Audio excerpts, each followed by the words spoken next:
The morning sun cast long shadows across the valley as 57 cadets from 12 different worlds set up their temporary camp beside the winding river. Marcus Reed wiped sweat from his forehead and looked around at his alien squadmates who was struggling with the basic shelter assembly that came so naturally to him. Thorn, the crystalline vexery, kept trying to force the flexible tent poles into rigid geometric shapes that made no sense for the curved design. His translucent body caught the sunlight and threw rainbow patterns across the ground, but his movements were stiff and awkward. Marcus had learned that Thorn's people came from a world of crystal formations where everything was angular and permanent. Kess, the amphibious nautilin, stood as far from the river as possible despite his species' aquatic heritage. His blue-green skin glistened with moisture and his large eyes kept darting nervously toward the water. Marcus found it strange that someone who looked so much like a fish would be afraid of swimming, but he had learned not to judge his squadmates. Too quickly, Pip, the small furry Rylan, had already dug a small burrow beside their assigned campsite and was trying to convince the others to sleep underground. Her people had evolved in tunnel systems, and the open sky made her nervous. She kept her tools organized in perfect rows, each one placed exactly where she could reach it in the dark. Grix, the towering Gorvani, stood like a living boulder beside their supplies. His rocky skin was gray and pitted like stone, and when he moved, small pebbles fell from his joints. His world had no surface water at all, just deep underground springs that his people rarely encountered. Marcus looked at his squad and then at the other teams scattered across the valley. The Galactic Defense Academy had chosen this spot for survival training because the planet Aqua 7 was supposed to be stable and predictable. The weather monitoring system showed clear skies for the next 2 weeks, and the local wildlife was considered harmless, but Marcus felt uneasy. He had grown up on Earth where humans had learned to read the signs that nature gave them. His grandfather had taught him to watch the clouds, feel the air pressure, and notice how animals behaved when storms were coming. These skills had kept humans alive for thousands of years before they had weather, satellites, and computer predictions. The clouds today looked wrong. They were too high and too thin, with wispy edges that seemed to be moving faster than the wind. At ground level, the air felt heavy and thick, like it was holding its breath. Most telling of all, the small creatures that had been chattering in the trees all morning had gone completely silent. Marcus walked over to where Instructor Volan was checking the communication equipment. The cetacean officer was tall and blue-skinned, with gill slits along his neck that opened and closed as he breathed. His people were ocean dwellers, but they lived in controlled underwater cities where the weather never changed. "Sir, I think we might have a problem with the weather," Marcus said, pointing up at the sky. "Those clouds look like they're building up for something big." Volan looked up briefly and then back at his instruments. "The monitoring systems show no storm activity for the next 10 days. Cadet Reed, your species tends to see patterns where none exist." Marcus felt frustration rising in his chest, but he kept his voice steady. "With respect, sir, sometimes the old ways of reading weather are more accurate than machines. My people have been predicting storms for thousands of years." "Your people also used to think the world was flat," Volan replied without looking up. "We rely on science here, not superstition." Marcus walked back to his squad, but the feeling of unease wouldn't leave him. He had learned not to argue with instructors, but every instinct he had was telling him that danger was coming. He started to pay closer attention to the small details that the others were missing. The river was running slightly faster than it had that morning, and the water level seemed higher. The local birds that had been flying overhead earlier were nowhere to be seen. Even the insects had stopped buzzing around the camp. Marcus had seen this pattern before during camping trips on Earth, right before major storms hit. He decided to quietly prepare his squad for the possibility of bad weather. "Hey, everyone," he called to his squadmates. "Let's make sure our gear is really secure tonight. Maybe move the important stuff to higher ground just in case." Thorn's crystalline form sparkled as he turned toward Marcus. "The weather systems predict clear skies. Why would we need to move anything?" "Just a precaution," Marcus said, trying to sound casual. "On my world, we always prepare for the worst-case scenario. Kess looked nervous. You think there might be water involved? Maybe, Marcus admitted. But if there is, we'll deal with it together. Pip emerged from her burrow, dirt clinging to her fur. I could dig drainage channels around our camp. My people are good at managing water flow underground. Grix's rocky voice rumbled like distant thunder. I will help move the heavy equipment. My people are strong? Marcus felt a surge of gratitude for his squadmates. Even though they came from completely different worlds, they were willing to trust his judgment when it mattered. He wished the instructors would do the same. As the day wore on, Marcus noticed that some of the other human cadets in different squads were also looking worried. He caught the eye of a human girl named Lisa from Squad 3, and she gave him a knowing nod. She was watching the sky too. The alien cadets and instructors went about their normal routines, setting up equipment and planning training exercises for the next day. They trusted their technology completely, and Marcus understood why. Most of their species had skipped the long period of living close to nature that humans had experienced. They had gone straight from primitive societies to space travel, with computers handling all the environmental monitoring. But Marcus knew that computers could be wrong.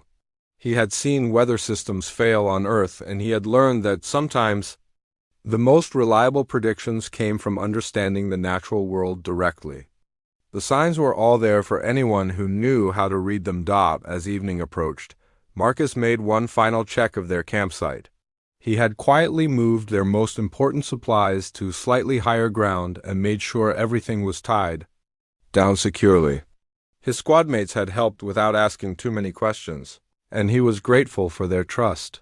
The sunset painted the sky in brilliant oranges and purples, but Marcus noticed that the colors were too intense, too saturated. Beautiful sunsets often meant that storms were coming, as particles in the atmosphere scattered the light differently. His grandfather had taught him that when he was just a child, Marcus went to sleep that night with his clothes on and his boots beside his bed. He had learned to trust his instincts, even when everyone else thought he was wrong. Something was coming, and he wanted to be ready.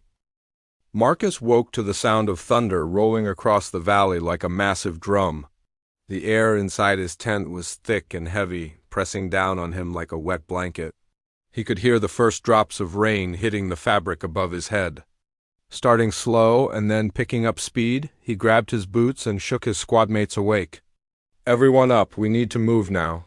Thorne's crystalline body was already resonating with the vibrations from the thunder, creating a low humming sound that filled the tent. What is happening?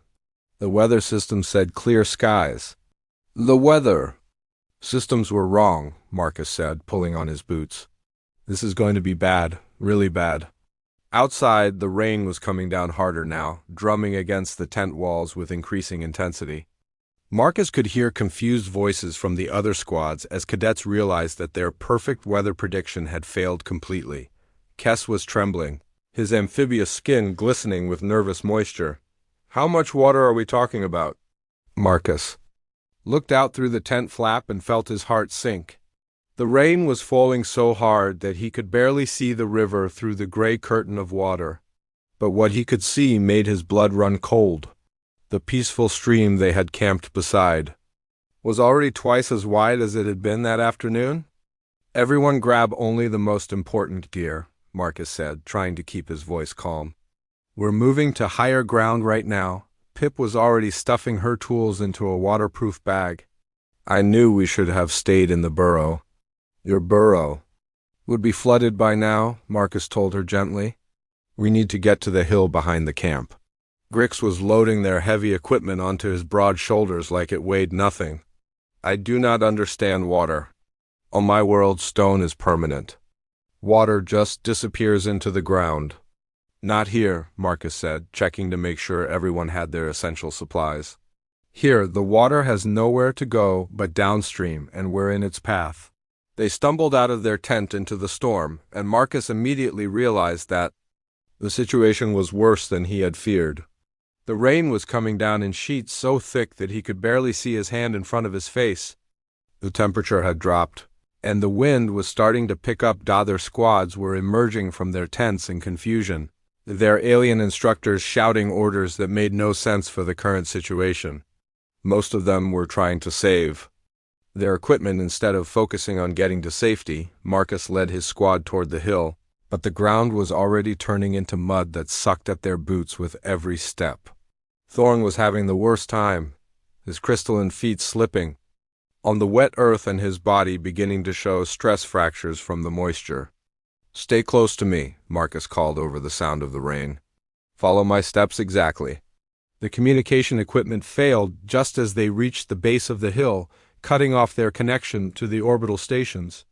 Marcus heard Instructor Volan cursing in his native language as the expensive technology simply died in the storm. Lightning split the sky, and in the brief flash of light, Marcus saw something that made his stomach drop. The river wasn't just rising anymore. It was spreading, flowing out over its banks and racing toward the camp they had just abandoned. "Move faster!" he shouted to his squad. "The water is coming!" They scrambled up the hill, helping each other over the slippery rocks and through the thick mud. Behind them, Marcus could hear the other squads finally realizing that their campsite was about to be underwater. By the time they reached the top of the hill, the entire valley floor was disappearing under a brown flood of water and debris. The carefully planned campsite was gone, swept away by the river that had seemed so peaceful. Just hours before, Marcus counted heads as the other squads struggled up the hill. 57 cadets and instructors, all soaked and shivering in the cold rain. Many of the alien species were showing signs of distress from the unfamiliar weather conditions. The Vexery cadets were the worst off, their crystalline bodies developing cracks from the moisture and temperature changes. The Gorvani were confused and frightened by the concept of flowing water, having never experienced anything like it on their desert world. Even the Nautilans were struggling, their aquatic heritage not having prepared them for this kind of chaotic flood. Instructor Volan was trying to use his emergency communicator, but the storm was interfering with the signal. "I cannot reach the orbital stations," he announced to the group. "We are on our own until the storm passes." Marcus looked around at their temporary refuge. The hill was only about 50 meters wide and maybe 100 meters long. It was the highest ground in the immediate area, but the water was still rising, and he could see debris floating past that told him this flood was far from over. "How long do storms like this usually last?" Thorn asked, his voice vibrating with stress. Marcus watched a tree float by, its roots still covered in soil. "On Earth, flash floods can last for days, and this isn't just rain anymore. I think we're getting runoff from the mountains upstream." The implication hung in the air. They were trapped on a shrinking island with no way to call for help, and the water was still rising. Marcus started to calculate how long their temporary refuge would last if the water kept climbing at its current rate. "We need to prepare for the possibility that this hill won't be enough," he said quietly to Instructor Volan. "The water could keep rising for hours or even days." Volan looked at him with a mixture of respect and fear. "What do you suggest, Cadet Reed?" Marcus looked out at the raging flood, watching pieces of their destroyed camp float by in the brown water. Somewhere in that debris, he might find the materials they needed to survive. But first, he had to convince a group of spacefaring aliens that sometimes the oldest solutions were the best ones. "We need to think about alternatives," he said carefully. "Ways to get off this hill if the water gets too high." "Like what?" Kess asked, his large eyes wide with fear. Marcus took a deep breath. "Like building something that can float." The silence that followed was broken only by the sound of rain and the rush of floodwater around their shrinking island. Marcus could see the doubt in their alien faces, the instinctive resistance to abandoning their technology in favor of something primitive. But as another wave of debris swept past, and the water crept higher up the sides of their hill, Marcus knew that primitive might be their only hope for survival. Marcus sat on a wet rock and watched the flood carry away pieces of their destroyed camp. While the other cadets huddled together trying to stay warm, he was studying the debris that floated past their shrinking island. His human mind was already working on the problem that none of his alien companions had even considered yet. A large piece of the camp's composite wall panel drifted by, riding high on the water like a makeshift boat. Behind it came several of the inflatable storage containers that had held their food supplies, still sealed and floating easily. Marcus counted at least 6 lengths of synthetic rope tangled around a broken tent pole. "What are you looking at?" Thorne asked, his crystalline voice carrying a note of confusion. "Solutions?" Marcus replied, not taking his eyes off the flowing water. "Everything we need is right there. We just have to think differently about it." Instructor Volan approached, his blue skin pale with cold and stress. "The water has risen another meter in the last hour. At this rate, we will be underwater by morning." Marcus nodded and stood up. "Then we need to not be here by morning." "The rescue ships cannot reach us in this storm," Volan said. "We have no choice but to wait." "We have another choice," Marcus said quietly. "We can save ourselves." He walked to the edge of their temporary island and pointed at the debris floating past. "Look at all that material. Wall panels, storage containers, rope, tent poles. Everything we need to build something that can carry all of us to safety." Kess backed away from the water's edge. "You want to go into that?" "I want to go across that," Marcus corrected. "The water is flowing downstream toward the evacuation point. If we can build something stable enough to carry everyone, we can ride the current to safety instead of waiting here to drown." Pip emerged from the small shelter she had built from rocks and debris.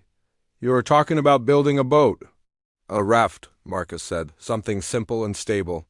My ancestors built them for thousands of years before we had spacecraft." The alien cadets exchanged glances, and Marcus could see the skepticism in their faces. To them, the idea of trusting their lives to a primitive construction made from scraps seemed insane. They were used to relying on advanced technology, not ancient skills. "It is too dangerous," Volan said firmly. "We should wait for proper rescue." "Look around," Marcus said, gesturing at the rising water. "Proper rescue can't get to us through this storm.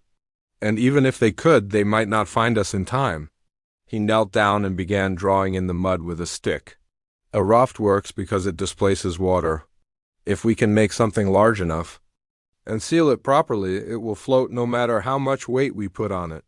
Grix looked at the simple diagram with confusion. "On my world, we build with stone. Stone sinks." "That's because stone is denser than water," Marcus explained. "But if we trap air inside sealed containers, we can make the whole thing less dense than water. That's how ships work." Thorne's crystalline body was resonating with nervous energy. "This seems very primitive." "Primitive doesn't mean ineffective," Marcus said. "Sometimes the simplest solutions are the most reliable." He pointed to another piece of debris floating by. "There's another wall panel. And those storage containers are still sealed, which means they're full of air. Each one can support the weight of several people." Pip was studying his mud diagram with growing interest. "The engineering principles are sound. Distributed load, multiple redundant flotation systems, flexible construction to handle stress." "You understand it," Marcus said with relief. "Can you help me explain it to the others?" Pip nodded and began sketching improvements to Marcus's basic design. "If we lash the panels together in a grid pattern and attach the containers underneath, we can create multiple independent flotation chambers. If one fails, the others will keep us afloat." Marcus felt a surge of hope. "Exactly. And if we can recover enough rope, we can make safety lines so no one gets separated in the water." "But how do we control where it goes?" Kess asked nervously. Marcus looked downstream toward where he knew the evacuation point was located. "We don't fight the current, we use it. The water wants to flow toward the lower ground, which is exactly where we need to go." "You have done this before?" Volan asked. "Not exactly," Marcus admitted, "but I've studied the history. Humans have been building rafts for thousands of years. It's one of our oldest technologies." The storm continued to rage around them, but Marcus could see that some of the cadets were beginning to consider his idea. The water was definitely still rising, and their island was getting smaller by the hour. "Even if we could build this raft," Volan said, "How do we know it would be safe?" Marcus pointed to a tree that had floated past earlier. "That tree is probably 50 times heavier than all of us combined, and it's floating just fine. If we can build something with the same principles, we'll be safe." "Trees are made of wood," Thorne pointed out. "We have metal and plastic." "Which can work even better," Marcus said. "Those storage containers were designed to be airtight. They're perfect flotation chambers." He looked around at the group of alien cadets and instructors. "I know this seems crazy. I know it goes against everything you've been taught about relying on technology. But sometimes the old ways are the only ways that work." The rain was starting to ease slightly, but the water level was still rising. Marcus could see that they had maybe 6 hours before their hilltop refuge would be completely underwater. "If we're going to do this," he said, "we need to start now. The longer we wait, the less time we have to build it properly." Lisa, the human cadet from Squad 3, spoke up for the first time. "Marcus is right, I've been watching the water too. We're going to be underwater by dawn. You support this plan?" Volan asked her. "I support staying alive," Lisa replied. "And right now, that raft is our best chance." Marcus looked around at the group one more time. "I need everyone to help make this work. Each species has skills that we need. The Vexery can cut materials.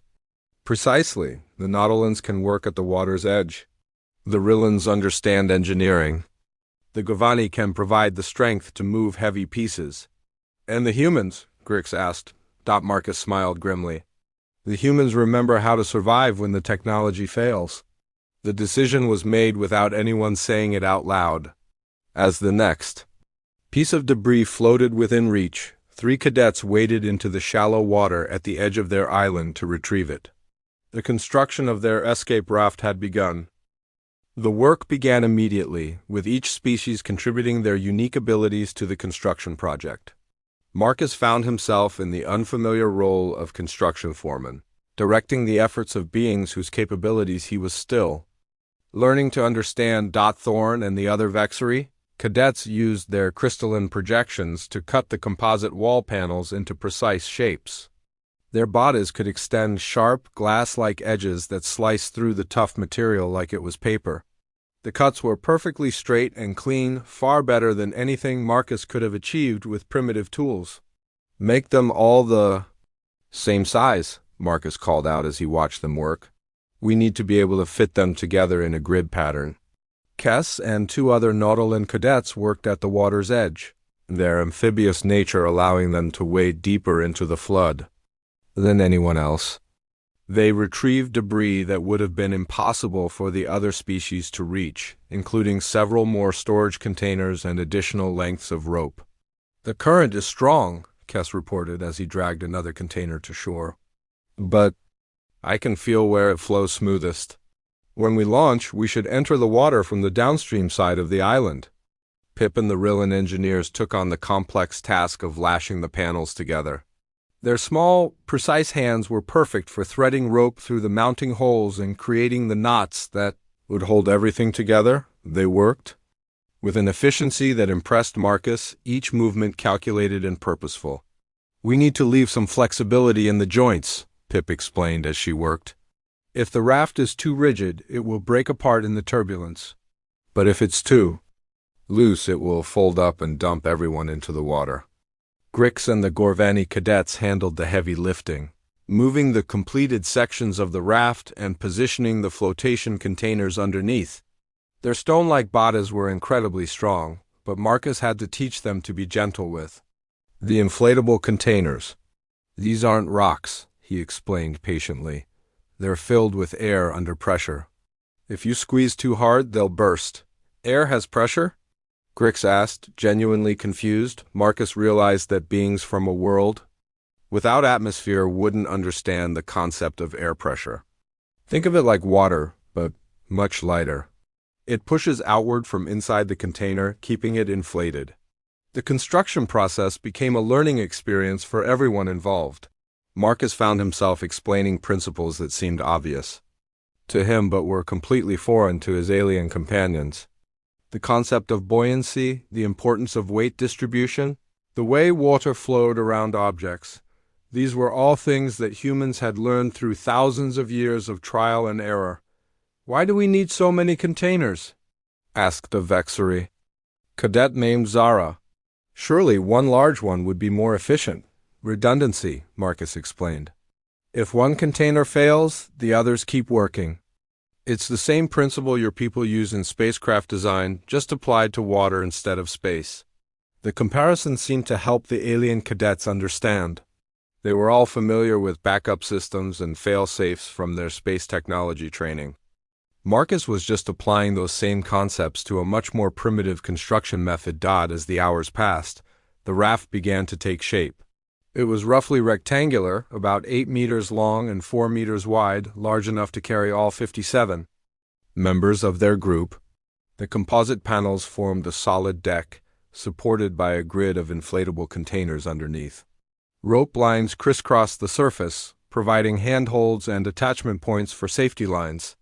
"It looks sturdy," Instructor Volan admitted, though Marcus could hear the doubt in his voice. "But how do we know it will actually float?" "We test it," Marcus said simply. He helped Grix lower one corner of the raft into the water at the edge of their island. The construction immediately bobbed up to the surface, riding high and stable. "It works," Pip said with amazement. The displacement calculations were correct. Marcus felt a surge of pride, not just in the construction but in his squadmates' growing confidence. They had started this project with skepticism, but as they worked together and saw the results of their efforts, they began to believe that this primitive solution might actually save their lives. "Now we need to prepare for the journey," Marcus said. "Everyone needs a safety line tied around their waist and connected to the raft. If someone falls in, we can pull them back." Lisa, the other human cadet, was already working on the safety lines. "I've been thinking about the navigation problem. How do we steer this thing once we're in the water?" Marcus had been wondering the same thing. "We can't steer it like a boat, but we can influence its direction. If we all shift our weight to one side, the raft will turn slightly. And we can use pieces of debris as paddles to help guide us around obstacles." "What about stopping?" Kess asked nervously. "We don't stop," Marcus said.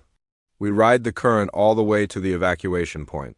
Fighting the water will just exhaust us and possibly break up the raft." The water level was still rising, and their island was now less than 30 meters across. They had maybe 2 hours of construction time left before they would be forced to launch whether they were ready or not. "Final checks," Marcus called out. "Everyone examine your section of the raft. Look for weak points, loose knots, anything that might fail under stress." The alien cadets moved across the construction with newfound expertise, testing joints and checking connections. Marcus was amazed at how quickly they had learned to think like engineers instead of just technology users. "The flotation is even," Pip reported. "The raft sits level in the water." "All safety lines are secured," Lisa added. "Everyone has a personal tether." "The panels are locked together properly," Thorne confirmed. "No stress fractures in the joints." Marcus looked around at the group of cadets and instructors who had transformed from helpless victims into a coordinated construction crew. They had learned to work together, combining their different abilities to create something that none of them could have built alone. "One more thing," Marcus said. "When we launch, everyone needs to move slowly and carefully. The raft is stable, but it's not a starship. Sudden movements or panic could tip us over." The storm was finally beginning to weaken, but the flood was still rising. Marcus could see the evacuation point in the distance, a raised platform that represented safety and rescue. Between their island and that platform lay several kilometers of raging floodwater filled with debris and unpredictable currents. "Are we really going to do this?" Volan asked, looking at the primitive raft that would carry them all to safety. Marcus looked at his alien companions. At the raft they had built together, and at the rising water that would soon leave them no choice. "We're going to do this," he said with quiet confidence. "And we're all going to make it to safety." The raft was ready. The crew was prepared. All that remained was to trust in human ingenuity and step onto the water that had seemed so threatening just hours before. The moment of truth arrived as the last corner of their hilltop refuge disappeared beneath the rising water. Marcus stood at the edge of their completed raft, looking out at the turbulent flood that stretched between them and safety. Behind him, 56 other beings waited nervously for his signal to board. "Remember what we practiced?" Marcus called out over the sound of rushing water. "Board slowly, one at a time, and move to your assigned position. Keep your safety line tight and don't lean over the edges." Instructor Volan was the first to step onto the raft, his blue skin pale with anxiety. The construction dipped slightly under his weight but remained stable and level. "It holds," he announced with surprise. One by one, the cadets climbed aboard. The Gorvani were the heaviest, their rocky bodies causing the raft to settle deeper in the water, but the multiple flotation chambers kept them riding high and stable.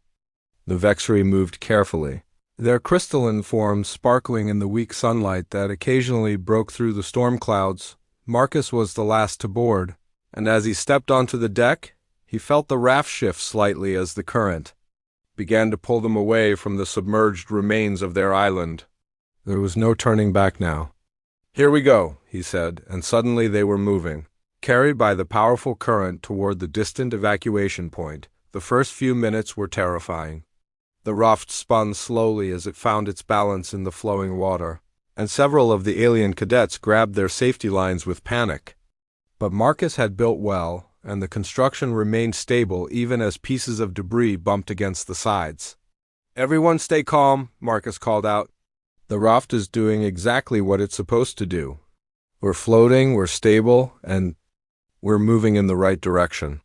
Kes, despite his fear of deep water, proved to be invaluable as a scout. His amphibious senses could detect changes in the current and upcoming obstacles before anyone else could see them. "There's a large piece of debris ahead," he reported. "Something metal, moving fast." Marcus looked ahead and saw a twisted piece of camp equipment tumbling toward them in the current. "Everyone shift to the right side, gently. We need to guide the raft away from that obstacle." The coordinated movement of 57 beings caused the raft to turn slightly, just enough to avoid a collision that could have damaged their flotation chambers. The metal debris scraped along the side of the raft but didn't penetrate the deck. "It worked," Pip said with amazement. "We actually steered it." "We're not just passengers," Marcus explained. "We're crew. Everyone's actions affect where we go." The journey downstream became a series of challenges that tested both their construction and their teamwork. They navigated around fallen trees, avoided areas where the current was too turbulent, and worked together to maintain their course toward the evacuation point. Thorn's crystalline body proved sensitive to vibrations in the water, allowing him to detect underwater obstacles before they became dangerous. "Something solid ahead, about 2 meters down," he would report, and the group would work together to steer around the hidden hazard. The Gorvani cadets used their strength to fend off large pieces of debris that came too close to the raft. Their rocky hands could grab onto floating logs and push them away without risk of injury. Pip and the other Ryland engineers constantly monitored the raft's construction, tightening knots that had loosened and checking the inflation of their flotation chambers. Their attention to detail kept the raft in perfect condition throughout the journey. Marcus found himself thinking about the history of his species as they rode the current toward safety.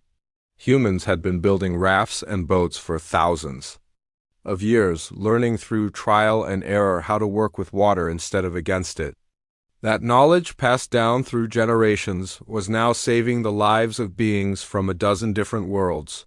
"The evacuation point is getting closer," Lisa reported from her position near the front of the raft. "I can see the platform clearly." Now, Marcus looked ahead and felt relief wash over him. The raised platform was less than a kilometer away, and he could see rescue vehicles waiting there. They had made it through the worst of the journey, but the final approach proved to be the most challenging part. The current was stronger near the platform, and there were concrete pillars that supported the structure. They needed to navigate carefully to avoid being swept past their destination. Everyone to the left side, Marcus called out. We need to angle toward the platform. The Raft responded to their coordinated movement, turning toward the evacuation point. But the current was fighting them, trying to carry them downstream past safety. Use the debris as paddles, Marcus shouted. Everyone grab something and help push us toward the platform. The alien cadets grabbed pieces of floating wood and broken equipment, using them to paddle frantically toward the platform. It was exhausting work, but slowly the raft began to move closer to safety. Rescue personnel on the platform saw them coming and threw out ropes to help guide them in. Marcus grabbed one of the lines and helped pull the raft to the platform's edge. Everyone off. Carefully, he called out. We made it. One by one, the cadets and instructors climbed off the raft and onto the solid platform. As Marcus was the last to disembark, he looked back at the simple construction that had carried them all to safety. The raft was battered and worn from the journey, but it was still intact and still floating. It had done exactly what he had promised. It would do, proving that sometimes the oldest solutions were the most reliable. Incredible, Instructor Volan said, his voice filled with respect. I would never have believed that such a primitive construction could be so effective. Marcus looked around at the group of alien cadets who had learned to trust in human ingenuity. They had started the day as representatives of advanced spacefaring civilizations, confident in their technology and dismissive of primitive methods. They were ending it with a new understanding of the value of ancient wisdom and practical skills. It's not primitive, Marcus said quietly. It's proven. My people have been building rafts for thousands of years because they work. Sometimes the old ways are the best ways. The rescue operation that followed became a learning experience for the entire Galactic Defense Academy. The incident was studied and analyzed, leading to major changes in survival training and emergency preparedness. But for Marcus and his squad mates, the most important lesson had already been learned.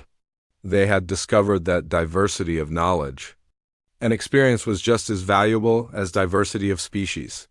The human ability to read natural signs and work with environmental forces had saved them when advanced technology failed. The raft, preserved and displayed at the Academy, became a symbol of human ingenuity and the importance of maintaining old skills in a high-tech galaxy. And Marcus read, the human cadet who had read the signs of the coming storm and built their salvation from scraps, became a legend in the Academy's history. The story of the flood and the raft was told and retold throughout the galaxy, reminding all species that sometimes the most sophisticated solution was also the simplest one. And in the vast expanse of space where technology could fail and situations could change in an instant, the value of human adaptability and ancient wisdom was finally recognized and respected.